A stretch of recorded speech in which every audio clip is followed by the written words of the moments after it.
Filipino 4, Term 1, Week 10. Ang paksa ng ating aralin sa araw na ito ay tala-arawan at talambuhay ng sarili at pangwakas na gawain o anekdota. Matatag curriculum. Hello kids, it's me, Teacher Prel. Don't forget to subscribe, like, share, and hit the notification bell for the latest video. Have fun learning, kids! Mga kasanayan.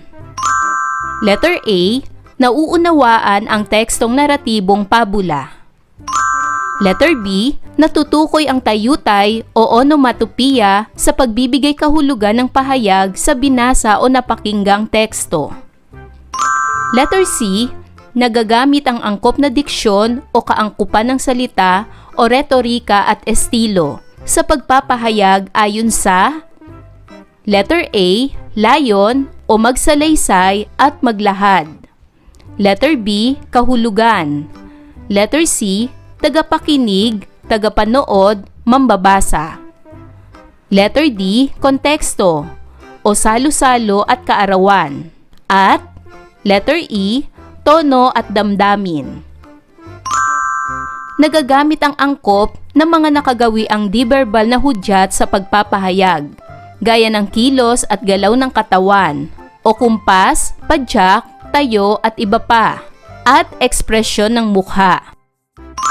At letter E, nabibigyang kahulugan ang mga tekstong biswal o diagram na namasid at napanood batay sa mga elemento nito. Unang araw, tayo ay magkaroon ng isang maikling balik-aral. Sa pamamagitan ng gawaing ito, buuin mo ako. Ayusin ang mga nakagulong titik upang makabuo ng makahulugang salita. Ano kaya ang unang salita? Ang unang salita ay talambuhay. Ano naman kaya ang pangalawang salita? Ang pangalawang salita ay tala-arawan, talambuhay at tala-arawan. Ngayon naman ay sagutin ang mga gabay na tanong. Para sa unang katanungan, ano-ano ang salitang mabubuo sa mga ginulong titik? Tama, ang mga ito ay ang talambuhay at tala-arawan. Pangalawang tanong, pamilyar ka ba sa mga ito? Pamilyar ka ba sa salitang tala-arawan at sa salitang talambuhay? Pangatlo, nakabasa ka na ba ng talambuhay? Pang-apat, nakagawa na ba kayo ng tala-arawan? Ang mga iyan ang ating pag-aaralan sa araw na ito. Gawin naman natin ang gawaing ito para sa ating aralin. Basa, suri, bahagi. Basahin ang mga sumusunod na tala-arawan at sagutin ang diagram kaugnay dito. Narito ang halimbawa ng tala-arawan. Lunes, Hunyo 1. Maaga akong gumising upang maghanda sa pagpasok sa paaralan. Inihanda ko ang aking uniforme bago ako maligo. Kumain din ako ng masarap na almusal at uminom ng isang basong gatas. Ngumiti ang nanay ko, sabay sabi niyang hindi pala tuloy ang klase dahil sa pandemya. Kaya bumalik ako sa aking silid at nagpalit muli ng aking pambahay. Ang sumunod na araw ay Martes, Hunyo 2. Tinuruan ako ng ate ko na magluto ng masarap na hotcake. Natuwa ang aming magulang dahil marami kaming natututuhan sa panahon ngayon. Kahit pa walang pasok, tuloy-tuloy din ang aming pagbabasa ng mga babasahin na binibili sa amin ng aming magulang. Pero mas gusto ko pa rin ang gaya ng dati na ako'y nakalalabas ng bahay at nakapupunta sa paaralan at sa iba pang lugar. Kaya bago ako matulog, pinagdadasal ko sa Panginoon na mawala na ang COVID-19 at bumalik na sa normal ang lahat. Mula sa ating binasang tala-arawan, alamin natin ang mahalagang pangyayari mula sa tala-arawan. Ang isa sa mahalagang pangyayari ay tinuruan siya ng kanyang ate na magluto ng hotcake, kaya natuwa ang kanilang mga magulang sa mga bagong natutuhan nila. Ang sumunod na mahalagang pangyayari ay kahit walang pasok, nagpatuloy sila sa pagbabasa ng mga babasahin na binibili ng kanilang mga magulang. Ang sumunod naman na mahalagang pangyayari ay nangulila siya sa dating normal na buhay, lalo na sa paglabas ng bahay at pagpasok sa paaralan. At ang panghuling mahalagang pangyayari ay bago matulog, nananalangin siya na mawala na ang COVID-19 at bumalik na sa normal ang lahat. Para naman sa paghawa ng bokabularyo sa nilalaman ng ating aralin, ito ay talasalitaan. Magbigay ng mga salita na maaring mag-uugnay sa sumusunod. Tala-arawan at talambuhay. Ano kayang mga salitang maaring mag-ugnay sa dalawang salitang ito? Narito ang mga halimbawa. Ang mga salita na maaring mag-ugnay sa salitang tala-arawan at talambuhay ay buhay. Ito ay tungkol sa buhay o pangyayari sa buhay ng isang tao. Karanasan. Sinusulat din dito ang karanasan sa tala-arawan at talambuhay. Ganon din ang pangyayari. Ganon din ay tinutukoy dito ang sarili. Nakasulat rin dito ang mga alaala. Gayon din ang buhay ng isang tao. At ang kwento na nakapaloob sa tala-arawan at talambuhay. Ikalawang araw. Pagproseso ng pag-unawa. Basa-unawa. Panuto. Basahin ang tekstong impormatibo. Ang tala-arawan ni Sofia. Ang tala-arawan ni Sofia. Hunyo 1, 2020. Nagising ako sa lakas na tila pumutok na bomba. Dali-dali akong bumangon at lumabas ng aming bahay. Nagkukumpulan sa kalsada ang aking pamilya at mga kapitbahay. Hindi pala bomba ang pumutok, kundi isang sasakyan na nilalamon ng apoy. May mga fire truck at police car na naroon. May mga pulis na nagsasaway sa mga taong gustong lumapit. May mga kalalakihan mula sa aming barangay na tumulong sa pag-apula ng apoy sa pamamagitan ng pag-igib ng tubig mula sa poso malapit sa kalsada. Ang iba ay pinauwi ng mga pulis dahil delikado daw ito. Umuwi na rin kami sa aming bahay. Nag-aalala ako sa maaring maging dulot ng sunog sa paligid. Maitim ang usok at amoy gasolina ito. Paano na lang ang mga bata at matatandang may sakit na nakakaamoy dito? Maari itong maging sanhi ng sakit, lalo na sa may mga hika. Ipinagdasal ko na sana ay maapula na ito at mawala na rin ang amoy na nanggagaling dito. Narito naman ang tala-arawan ni Sofia noong Hunyo 7, 2020. Tumulong ako sa mama ko sa paghahanda ng altar para sa virtual na pagsimba. Inayos namin ang aming sala. Naglagay kami ng Biblia at bulaklak sa mesa sa harap ng telebisyon. Nagbihis din kami ng pansimbang damit. Pagsapit ng 9 ng umaga ay nagsimula na ang worship service. Kumanta muna kami kasabay ng aming mga churchmates ng praise and worship songs. Napakaganda ng mensahe ng aming pastor. Tinalakay niya dito ang pagkakaisa ng pamilya sa panahon ng problema. May mga aral siya na ibinahagi tungkol sa pagkakaisa, lalo na sa panahon na lahat tayo ay kumakaharap ng problema sa COVID-19. Pinayuhan niya ang bawat pamilya na manatiling maniwala at makinig sa mga salita ng Diyos dahil siya lamang ang makakasalba sa atin. Nananatili ito sa aking isipan hanggang sa aking pagtulog. Maganda ang sikat ng araw ngayon. Pumunta ang aming pamilya sa aming farm. Ang sumunod naman na tala-arawan ni Sofia ay noong Hunyo 20, 2020. Nagdala kami ng iba't ibang halaman ng aming itatanim. Mayroong iba't ibang buto ng gulay. Mayroon din kaming mga tanim na namumulaklak. Nakahanda na ang mga plot na aming pagtataniman. Kani-kaniya kami sa pagpili kung ano ang aming itatanim. Ang ate Erin ko ay piniling magtanim ng sunflower. Ako naman ay nagtanim ng pechay. Si Bunso ay talong ang pinili, samantalang sina Mama at Papa ay ampalaya at mani. Si Kuya Intoy, ang tagabantay ng farm, ay naghanda ng tubig para idilig sa halaman. Pagkatapos naming magtanim, ay naghanda ang aming tita ng merienda. Mayroong biko, pansit at buko juice. Masaya kaming nagsalo-salo sa aming cottage. Panay ang pagpapatawa ni Papa sa amin. Ikinuwento niya ang kanyang buhay habang lumalaki siya dito sa farm. Madalas daw ay napapalo siya ni na lolo at lola dahil mahilig siyang umakyat sa puno ng mangga at lansones. Minsan daw, pagbaba niya ay nag-aabang na ang lola na may pamalong nakahanda.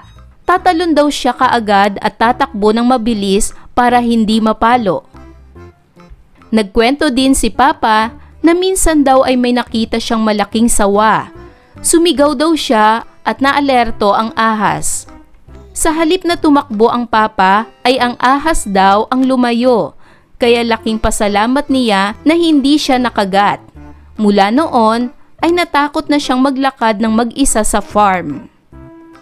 Narito naman ang tala-arawan ni Sofia noong Hunyo 26, 2020. Kaarawan ngayon ng Mama. Naghanda kami ng iba't ibang putahe. Tinulungan kami ng tita sa paghahanda. Inayos namin kahapon ang aming cottage. Naglagay kami ng mga lobo, pabitin at malaking happy birthday na kulay dilaw. Si Papa naman ay nagpagawa sa kanyang kumare ng birthday cake. Pinalagyan pa niya ito ng pera sa loob. Pinagbihis namin si Mama ng kulay pulang damit. Nagsimulang magdatingan ang aming mga tito at tita kasama ang aming mga pinsan. Nagdasal muna kami at nag-alay ng aming mga mensahe para kay Mama. Nakita kong lumuha si Mama habang nagsasalita ang Papa at kaming magkakapatid. Alam kong luha iyon ng saya. Nagpasalamat si Mama sa aming ginawang paghahanda. Inawitan namin siya ng mga kanta ng pagpapasalamat. Oras na ng kainan. Pinuri nila ang aming inihandang pagkain. Nasiyahan din sila sa aming dekorasyon. Pagkatapos kumain, nagkaroon ng parlor games para sa aming magpipinsan. Meron din para sa aming mga tito at tita. Enjoy na enjoy ang lahat. Bago magsiuwi ang aming mga bisita, namigay kami ng mga souvenir. Talagang pinaghandaan namin ang espesyal na araw ni Mama. Nagpasalamat sa amin si Mama. Talagang kay saya naming lahat sa araw na iyon. Para naman sa antas ng inyong pag-unawa, sagutin ang sumusunod na mga tanong. Unang katanungan, sino ang sumulat ng tala-arawan? Magaling! Si Sofia ang sumulat ng tala-arawan. Pangalawang tanong, napansin mo ba kung paano siya sumulat ng kanyang tala-arawan? Oo, isinulat niya ang mga pangyayari ayon sa petsa at ibinahagi niya ang kanyang mga karanasan sa loobin at damdamin. Pangatlong tanong, ano ang nilalaman ng kanyang tala-arawan? Tama! Nilalaman ng kaniyang tala-arawan ang mga mahalagang pangyayari sa kanyang buhay. Pang-apat na tanong, sumusulat ka rin ba ng gaya nitong tala-arawan? Panglimang tanong, sa iyong palagay, bakit tayo sumusulat ng tala-arawan? Narito ang aking halimbawang sagot. Sumusulat tayo ng tala-arawan upang maitala at maalala ang mahalagang pangyayari, karanasan, sa loobin at damdamin na ating naranasan sa bawat araw. Pang-anim, magbahagi ng mahalagang pangyayari sa binasa. Narito ang mahalagang pangyayari na ating nabasa sa tala-arawan ni Sofia. Noong Hunyo 1, nagkaroon ng sunog sa isang sasakyan malapit sa kanilang bahay. Noong Hunyo 7, nagsimba si Sofia at ang kanyang pamilya sa pamamagitan ng virtual na pagsamba. Noong Hunyo 20, nagtanim ng iba't ibang halaman at gulay ang pamilya ni Sofia sa kanilang farm. At noong Hunyo 26, ipinagdiwang nila ang kaarawan ng kanyang mama kasama ang kanilang mga kamag-anak. Ito ang mga mahalagang pangyayari na nabasa natin sa tala-arawan ni Sofia. Para naman sa gawaing ito, basahin ang talambuhay ni Jecile G. Grande. Talambuhay ni Jecile G. Grande. Ipinanganak siya noong Disyembre 25. 40 taon na ang nakalipas. Nag-aral siya ng kanyang elementarya sa Borongan Pilot Elementary School. Nagtapos siya ng sekundarya sa Eastern Samar National Comprehensive High School noong 1996. Pinalad siyang makapasa sa University of the Philippines in the Visayas Tacloban College sa kursong Political Science. Maaga siyang nag-asawa sa ngayoy negosyanteng si M.R. Alan Grande sa edad na 23 at biniyayaan ng 3 anak na sina Gail Ion, Emery Gale at Elwin Godofredo. Nang isa pa lamang ang kaniyang anak ay napagpasyahan niyang mag-aral muli. Kinuha niya ang kursong edukasyon sa St. Mary's College of Borongan. Noong 2013 ay ganap na siyang naging guro. Una siyang nagturo sa malayong barangay ng San Mateo. Doon ay nakilala niya ang kanyang mga bagong kaibigan. Habang nagtuturo, ipinagpatuloy pa din niya ang edukasyon. Nag-enroll siya sa Asian Development Foundation College sa kanilang postgraduate program ng Masters in Education, Major in Reading. Sumulat siya ng aklat para matapos ang kursong ito. Natapos niya ito noong 2019. Pagkatapos ng mahigit na 6 na taong pagtuturo sa mababang paaralan ng San Mateo, nailipat siya sa mas malapit na paaralan sa kanilang tinitirhan, ang Sabang Central Elementary School. Patuloy siyang nagsisilbi bilang guro sa 2nd baitang. Ito po ang kwento ng iyong tagasulat, Jecile G. Gagni Grande. Mga bata, ang ating binasa ay ang mismong sumulat ng talambuhay na ito. Ito ay talambuhay ni Jecile G. Grande, DepEd Borongan City. Ano ang tala-arawan? Ang tala-arawan ay isang sulatin kung saan itinatala ang mga pangyayari, karanasan, saloobin at damdamin ng isang tao sa kanyang araw-araw na buhay. Karaniwang may kasamang petsa ang bawat tala. Ano naman ang talambuhay? Ang talambuhay ay isang sulatin tungkol sa buhay ng isang tao, kabilang ang kanyang kapanganakan, pamilya, edukasyon, mahalagang karanasan, tagumpay, at iba pang mahalagang pangyayari sa kanyang buhay. Ngayon ay dumako na tayo para sa gabay na tanong. Para sa unang katanungan, kaninong kwento ng buhay ang iyong binasa? Tama! Ang binasa natin ay kwento ng buhay ni Jecile G. Gagni Grande. Pangalawang tanong, paano niya isinulat ang kwento ng kanyang buhay? Tama! Isinulat niya ang kwento ng kanyang buhay ayon sa pagkakasunod-sunod ng mahalagang pangyayari mula sa kanyang kapanganakan, pag-aaral, pag-aasawa, pagkakaroon ng mga anak, pagiging guro, pagpapatuloy ng pag-aaral hanggang sa kanyang kasalukuyang trabaho. Pangatlong tanong, anong mga salita ang nakaitim na kulay? Ang mga salitang nakaitim na kulay ay maaga, nang, ganap, malayong, at bagong. Para naman sa pang-4 na tanong, ano ang tawag sa mga salitang nakaitim na kulay? Ang mga salitang maaga, nang, ganap ay mga pang-abay. Ang mga salitang malayong at bagong ay mga pang-uri. Ano nga ba ang pang-uri? Ang pang-uri ay ginagamit upang maglarawan ng pangalan, noun, o panghalip, pronoun. Ito ay nagbibigay turing o naglalarawan ng katangian, kulay, anyo, at iba pa ng isang tao, bagay, hayop, lugar, pangyayari at iba pa. Tingnan ang mga halimbawa ng pang-uri. Gaya ng salitang maganda. Ang maganda ay naglalarawan ng isang bagay, tao, hayop o lugar. Halimbawa, ang maganda niyang mukha ay hinahangaan ng lahat. Gaya ng halimbawang malaki. Naglalarawan ito ng laki. Halimbawa, malaki ang bahay nila.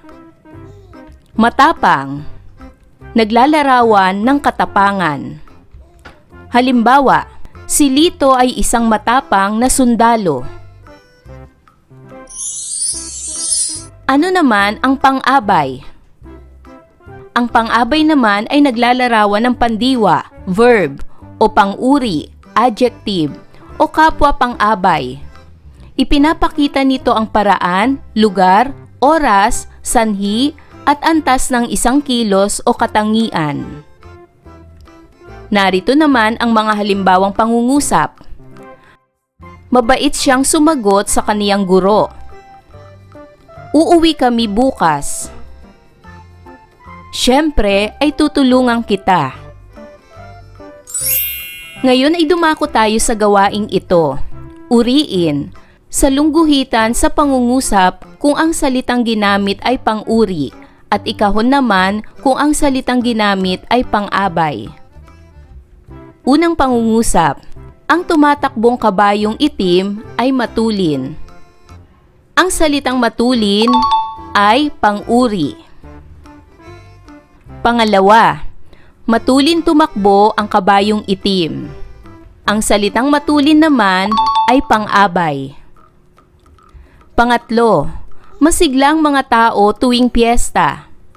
Ang salitang masigla ay pang-uri. Pang-apat, masiglang sumasayaw ang mga tao sa piyesta. Ang salitang masigla ay pang-abay. Panglima, ang guro namin ay mahusay magpaliwanag ng mga kababalaghan. Ang salitang mahusay ay pang-abay. Pang-anim, mahusay ang paliwanag ng aming guro tungkol sa mga kababalaghan.